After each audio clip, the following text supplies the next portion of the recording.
Vamos mergulhar numa história de como a crise de fé de um único homem conseguiu acender uma revolução que redesenhou o mapa da Europa e, de fato, mudou o mundo para sempre. Essa história da Reforma Protestante. Essa é a grande pergunta, né? E para entender isso, a gente precisa voltar no tempo, lá para a Europa do século XVI, um continente que, sem que muita gente percebesse, estava prestes a explodir. Olha, a Europa do século XVI não era um lugar nada pacífico. Era, na verdade, um verdadeiro barril de pólvora. Havia tensões políticas, religiosas e sociais borbulhando por todo lado, só esperando uma faísca para incendiar tudo. Primeiro, vamos dar uma olhada no cenário político. O Sacro Império Romano não era um império unificado como a gente imagina, não.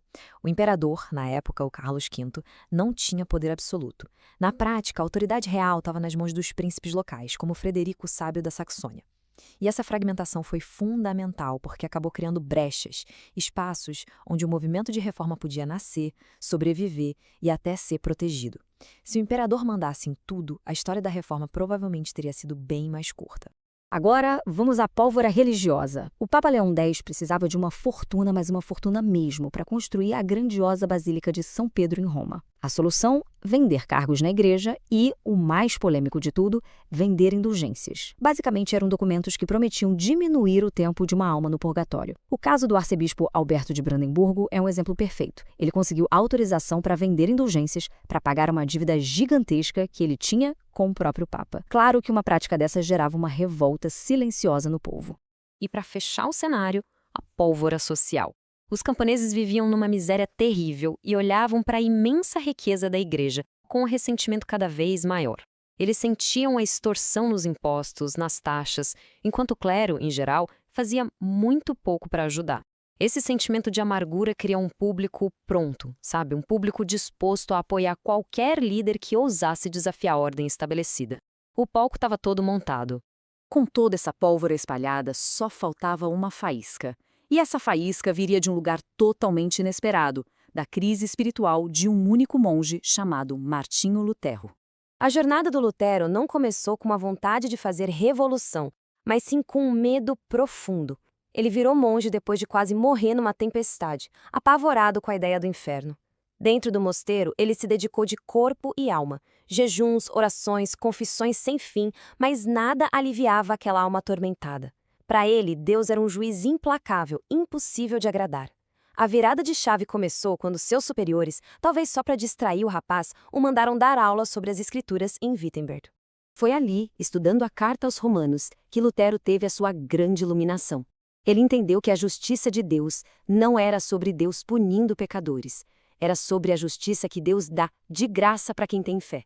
A salvação não era algo a ser conquistado com esforço e sofrimento, mas um presente. Como ele mesmo disse, foi como nascer de novo, uma experiência profundamente pessoal que iria mudar o curso da história. Ok, mas como é que essa descoberta pessoal se transformou num incêndio público? Bom, a resposta veio na forma de 95 argumentos ou teses que foram pregados na porta de uma igreja. O estopim, a gota d'água, foi um frade dominicano chamado Tetzel. Ele vendia indulgências perto de Wittenberg de um jeito super agressivo, com slogans do tipo: assim que a moeda no cofre cai, a alma do purgatório sai. Para Lutero, que tinha acabado de descobrir a salvação pela fé, aquilo era uma heresia absurda, um engano ao povo. A resposta dele foi escrever 95 teses, que na verdade eram para ser só um convite para um debate acadêmico, nada mais. E essas teses não eram nada sutis. Lutero não só questionou a prática das indulgências, ele foi direto no coração da autoridade do Papa. Por exemplo, ele perguntou por que o Papa, se tem tanto poder, não esvazia o purgatório por puro amor, em vez de fazer isso por dinheiro para construir uma igreja. Foi um desafio direto, público e muito provocador. Lutero talvez esperasse um debate local, ali na universidade, mas ele não contava com uma tecnologia revolucionária, a prensa de tipos móveis de Gutenberg. Suas teses foram impressas e espalhadas por toda a Alemanha em questão de semanas.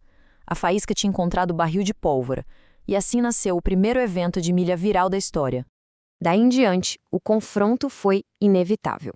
Em 1521, Lutero foi chamado para se explicar diante do imperador Carlos V na Dieta de Worms. A ordem era clara, ele tinha que se retratar, voltar atrás em tudo o que disse. A resposta dele, baseada na sua consciência e no que ele lia nas Escrituras, selou o rompimento definitivo com Roma. Ele foi declarado um fora da lei, mas para muitos alemães ele tinha se tornado um herói. Mas o incêndio que Lutero começou não ficou restrito à Alemanha. A reforma se espalhou por toda a Europa e em cada lugar ela assumiu formas ou sabores bem diferentes.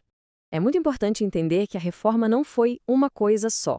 Lá na Alemanha, o luteranismo de Lutero tinha um foco bem teológico. Já na Suíça, um outro reformador, João Calvino, levou a ideia adiante querendo reformar não só a igreja, mas a sociedade inteira. E na Inglaterra, a história foi completamente diferente. A reforma foi motivada por uma razão puramente política. O rei Henrique VIII queria anular seu casamento, o Papa não deixou e ele simplesmente rompeu com Roma e criou sua própria igreja, a anglicana. Diante de um desafio desse tamanho, é claro que a Igreja Católica não ficou parada. Ela organizou uma resposta vigorosa, um movimento que a gente conhece hoje como a Contra-Reforma. A resposta católica foi muito bem pensada, estratégica. Primeiro, a criação de novas ordens religiosas, como os jesuítas, que se tornaram a tropa de elite do Papa, usando a educação e as missões para combater a heresia. Segundo o Concílio de Trento, uma reunião gigantesca para reafirmar a doutrina católica ponto por ponto em oposição aos protestantes. E terceiro, a repressão, com o fortalecimento da Inquisição e a criação de uma lista de livros proibidos para tentar conter o avanço das novas ideias. E qual foi o resultado final de toda essa disputa? A unidade religiosa da Europa Ocidental, que tinha durado 1000 anos, foi quebrada. E quebrada para sempre. E essa divisão não foi nem um pouco pacífica. Pelo contrário, ela deu início a mais de um século de conflitos brutais.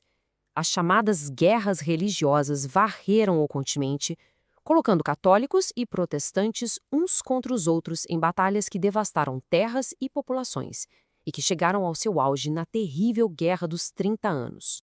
O fim desses conflitos só veio em 1648, com a Paz de Westfália. Esse tratado é um marco histórico. Ele não só acabou com a guerra, mas ele formalizou a nova realidade da Europa, um continente permanentemente dividido por linhas religiosas e políticas. A ideia de uma cristandade unida estava oficialmente morta e enterrada. E tudo isso nos leva a uma reflexão final. A reforma não é só um evento distante, perdido nos livros de história.